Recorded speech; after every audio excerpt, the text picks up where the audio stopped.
अनाथ समझकर जिसे रोज अपने हाथों से खाना खिलाती थी, उसकी फटी पुरानी जेब से मिली अपने ही पुरानी तस्वीर सच जानकर महिला के पति के पैरों तले जमीन खिसक गई। शहर के सबसे पौष इलाके गुलमोहर पार्क में एक आलीशान कोठी थी जिसका नाम था सुधा निवास। इस कोठी की मालकिन सुधा जी थी, जिनकी उम्र करीब 45 वर्ष थी। सुधा जी के पति आलोक जी शहर के जाने माने कपड़ा व्यापारी थे। घर में नौकर चाकर, गाड़ियाँ, सुख सुविधा और हर चीज़ मौजूद थी, लेकिन फिर भी सुधा जी की आंखों में एक अजीब सा सूनापन हमेशा तैरता रहता था, जैसे सब कुछ होकर भी कुछ बहुत कीमती था जो उनसे खो गया था। आलोक जी अपनी पत्नी से बहुत प्रेम करते थे, लेकिन सुधा के मन में उस खाली कोने को वो भी नहीं भर पा रहे थे। सुधा जी का नियम था कि वो हर सुबह अपने घर के बाहर आने वाले ज़रूरतमंदों को कुछ न कुछ दान किया करती थी। एक दिन की बात है, कड़कड़ाती ठंड पड़ रही थी। सुबह के 7 बजे थे। सुधा जी अपने बगीचे में पौधों को पानी दे रही थी। तभी गेट पर एक पतली सी आवाज़ आई, मेम साहब, थोड़ा सा पानी मिलेगा क्या? बहुत प्यास लगी है। सुधा ने पलट कर देखा। गेट के उस पार करीब 10-12 साल का एक लड़का खड़ा था। बदन पर मैले कुचैले कपड़े, कंधे पर एक बड़ा सा बोरा जिसमें प्लास्टिक की बोतलें और रद्दी भरी थी। उसके बाल बिखरे हुए थे और ठंड से उसके होंठ नीले पड़ रहे थे, लेकिन उसकी आंखों में एक अजीब सी चमक और चेहरे पर एक मासूमियत थी जिससे सुधा को वही रोक लिया। सुधा ने नल बंद किया और गेट के पास गई। बेटा, इतनी ठंड में तुम पानी मांग रहे हो? रुको, मैं तुम्हारे लिए गर्म दूध और कुछ खाने को लाती हूँ। लड़का थोड़ा झिझका, फिर धीमे से बोला, नहीं मेम साहब, मुझे बस पानी चाहिए। ज़्यादा देर रुका तो कबाड़ी वाला अंकल डांटेंगे। सुधा को न जाने क्यों उस बच्चे की बात सुनकर बड़ा तरस आया। उन्होंने जिद करके उसे रोका और अंदर से गर्म दूध और बिस्किट ले आई। लड़के ने कांपते हाथों से गिलास पकड़ा और एक ही सांस में पी गया। भूख और प्यास उसके चेहरे से साफ झलक रही थी। क्या नाम है तुम्हारा बेटा, और तुम्हारे माता पिता कहाँ हैं? सुधा ने बड़े प्यार से पूछा। लड़के ने खाली गिलास वापस करते हुए कहा, मेरा नाम सूरज है मेम साहब। माँ बाप का तो पता नहीं, जब से होश संभाला है कबाड़ी वाले करीम चाचा के पास ही रहता हूँ। वही मुझे पालते हैं, बदले में मैं उनके लिए कबाड़ बीनता हूँ। माँ बाप का पता नहीं। यह शब्द सुधा के कलेजे में किसी नस्तर की तरह चुभ गए। उनकी आंखों के सामने एक धुंधली सी याद कौंध गई, जिसे वो पिछले 15 सालों से अपने सीने में दफन किए बैठी थी। उन्होंने कांपते हाथों से सूरज के सर पर हाथ रखा। सूरज को लगा जैसे बरसों बाद उसे किसी ने इतने प्यार से छुआ है। वह मुस्कुराया और नमस्ते मेम साहब कहकर अपनी भारी बोरा उठाकर चला गया। उस दिन के बाद से यह एक नियम सा बन गया। सूरज हर सुबह ठीक 7 बजे सुधा की कोठी के सामने आता। सुधा उसके लिए कभी पराठे, कभी हलवा, तो कभी गर्म चाय तैयार रखती। आलोक जी भी यह सब देखते थे। शुरू में उन्हें लगा कि सुधा बस दया कर रही है, लेकिन धीरे धीरे उन्होंने महसूस किया कि सुधा उस बच्चे के आने का इंतजार करती है। उस 10 मिनट के लिए सुधा का मुरझाया चेहरा खिल उठता था। एक दिन आलोक जी ने नाश्ते की मेज पर पूछ ही लिया, सुधा, तुम उस कबाड़ी वाले बच्चे में इतनी रुचि क्यों लेती हो? मैं देखता हूँ कि तुम उसके लिए अपनी दवाइयाँ लेना भूल जाती हो, पर उसका खाना बनाना नहीं भूलती। सुधा ने नज़रें झुका ली और भर्राई आवाज़ में बोली, पता नहीं आलोक, जब भी मैं उसे देखती हूँ तो कलेजे में एक ठंडक सी पड़ती है। ऐसा लगता है जैसे मेरा उससे कोई पुराना रिश्ता है। उसकी बातें, उसका मुस्कुराना, सब कुछ मुझे किसी अपने की याद दिलाता है। आलोक ने अब पत्नी का हाथ थाम लिया। वो जानते थे कि सुधा के अतीत में बहुत दर्द छिपा है, जिसे वे कुरेदना नहीं चाहते थे। दोस्तों, अगर आप भी मानते हैं कि माँ की ममता से बढ़कर दुनिया में कोई दौलत नहीं होती, तो अभी हमारे चैनल को सब्सक्राइब करें और इस वीडियो को लाइक ज़रूर करें। समय बीतता गया, करीब 6 महीने गुजर गए। सुधा और सूरज के बीच एक अनकहा रिश्ता बन गया था। सूरज अब सुधा को बड़ी माँ कहने लगा था, लेकिन फिर अचानक एक दिन सूरज नहीं आया। सुधा सुबह से गेट पर खड़ी थी रही। 7 बजे, 8 बजे, 9 बज गए, लेकिन सूरज का कहीं पता नहीं था। सुधा का मन घबराने लगा। दूसरे दिन भी वही हुआ और तीसरे दिन भी। अब सुधा से रहा नहीं गया। चौथे दिन सुधा ने अपनी कार निकाली और ड्राइवर से कहा, चलो शहर की उस पुरानी बस्ती की तरफ जहाँ कबाड़ी वालों के गोदाम है। ड्राइवर ने गाड़ी बस्ती की तंग गलियों में रोक दी।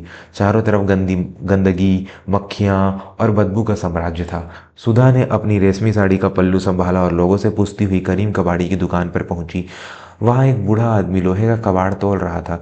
सुधा ने घबराते हुए पूछा, भाई साहब, यहाँ एक सूरज नाम का लड़का काम करता था। वो 3-4 दिन से मेरी कोठी पर नहीं आया। वो ठीक तो है? बूढ़े ने चश्मा ठीक करते हुए सुधा को ऊपर से नीचे तक देखा और उदासी से बोला, मेम साहब, आप उसी सूरज की बात कर रही हैं ना, जो बहुत मीठा बोलता है? वो बहुत बीमार है। उसे बहुत तेज बुखार है। दवा दारू के पैसे नहीं हैं, इसलिए वो अपनी झोपड़ी में पड़ा है। यह सुनते ही सुधा के पैरों तले जमीन खिसक गई। वो भागी भागी उस दिशा में गई जिधर बूढ़े ने इशारा किया था। एक टूटी फूटी झोपड़ी के अंदर अंधेरा था। एक फटे हुए टाट पर सूरज बेसुध पड़ा था। उसका शरीर बुखार से तप रहा था और वो बड़बड़ा रहा था। सुधा ने आव देखा न ताव, तुरंत सूरज का सिर अपनी गोद में रख लिया। सूरज, सूरज बेटा, आंखें खोलो, देखो तुम्हारी बड़ी माँ आई है।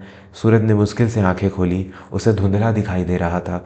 वह कराहते हुए बोला, बड़ी माँ, आप यहाँ? सुधा की आंखों से आंसुओं की धारा बह निकली। उन्होंने तुरंत अपने ड्राइवर को आवाज़ दी और सूरज को गोद में उठाकर कार की पिछली सीट पर लिटा दिया। वो उसे सीधे शहर के सबसे बड़े अस्पताल ले गई। डॉक्टरों ने बताया कि उसे निमोनिया हो गया है और हालत गंभीर है, लेकिन इलाज से ठीक हो जाएगा। सुधा 3 दिन तक अस्पताल में सूरज के सिरहाने बैठी रही। उन्होंने घर नहीं जाने का फैसला किया। आलोक जी भी अस्पताल आ गए और पत्नी की हालत देखकर उन्हें सहारा दिया। तीसरे दिन सूरज की हालत में सुधार हुआ। नर्स उसके गंदे कपड़े बदल रही थी ताकि उसे अस्पताल के कपड़े पहना सके। तभी सुधा की नज़र सूरज की पुरानी फटी हुई कमीज की जेब पर पड़ी। उसमें से उसे एक मुड़ा तुड़ा कागज का टुकड़ा झांक रहा था। सुधा ने अनबने मन से वह कागज निकाला। वो एक बहुत पुरानी ब्लैक एंड वाइट तस्वीर थी। तस्वीर को देखते ही सुधा के हलक से एक जोरदार चीख निकली। नहीं, ये नहीं हो सकता। हे ईश्वर, ये नहीं हो सकता। आलोक जी घबरा कर अंदर आए। क्या हुआ सुधा, तुम चिल्लाई क्यों? सुधा का पूरा शरीर कांप रहा था। वो तस्वीर उनके हाथ से छूटकर स्पर्श पर गिर गई। आलोक ने झुककर तस्वीर उठाई। उसमें एक नवविवाहित जोड़ा था और गोद में एक नन्हा सा बच्चा। वो नवविवाहित लड़की कोई और नहीं बल्कि सुधा ही थी, बस 15-20 साल छोटी। आलोक हैरान रह गए। सुधा, ये तस्वीर तुम्हारे पास कहाँ से आई? और ये बच्चा कौन है? तुमने तो कहा था कि तुम मुझसे शादी करने से पहले तुम अकेली थी। सुधा फूट फूट कर रोने लगी। आज बरसों का बांध टूट चुका था। उन्होंने सूरज का हाथ अपने हाथ में लिया और उसकी कलाई को पकड़ा।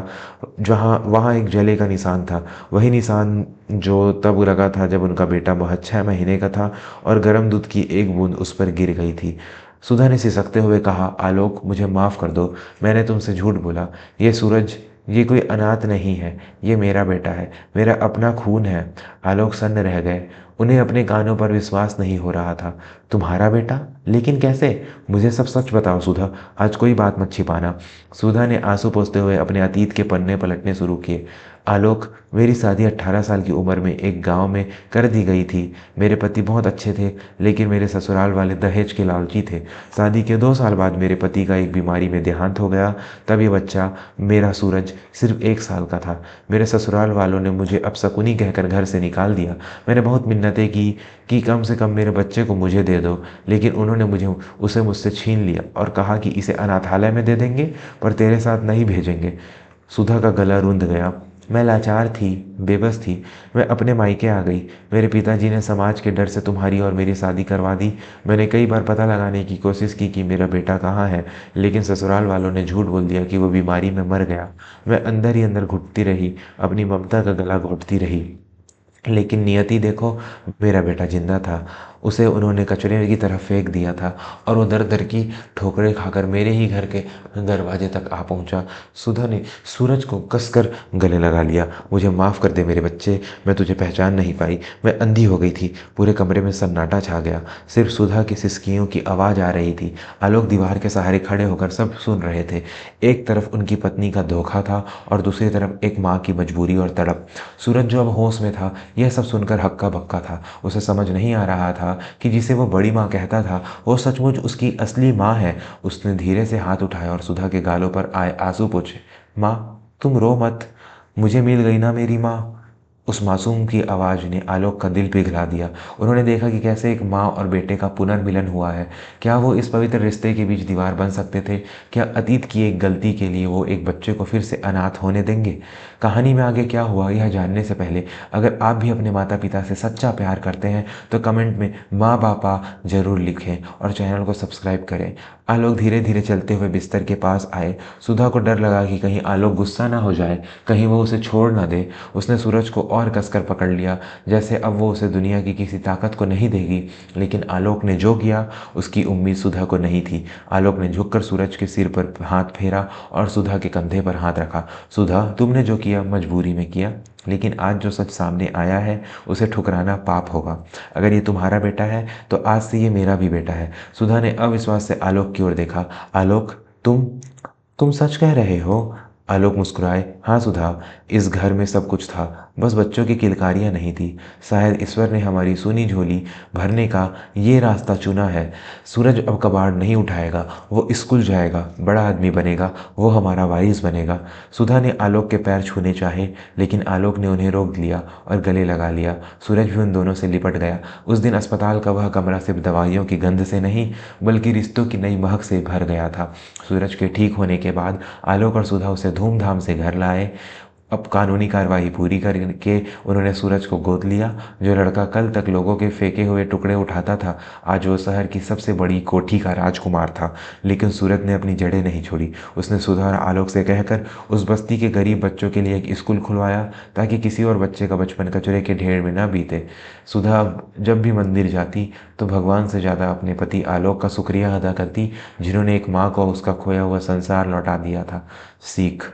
दोस्तों, यह कहानी हमें सिखाती है कि खून के रिश्ते कभी नहीं मरते। नियति कब, कहाँ और कैसे अपनों को मिला दे कोई नहीं जानता। और सबसे बड़ी बात, एक सच्चा जीवन साथी वही है जो आपके अतीत को स्वीकार करे और आपके दुख को अपना ले। अगर आलोक जी ने बड़प्पन न दिखाया होता तो शायद 3 जिंदगियां बर्बाद हो जाती।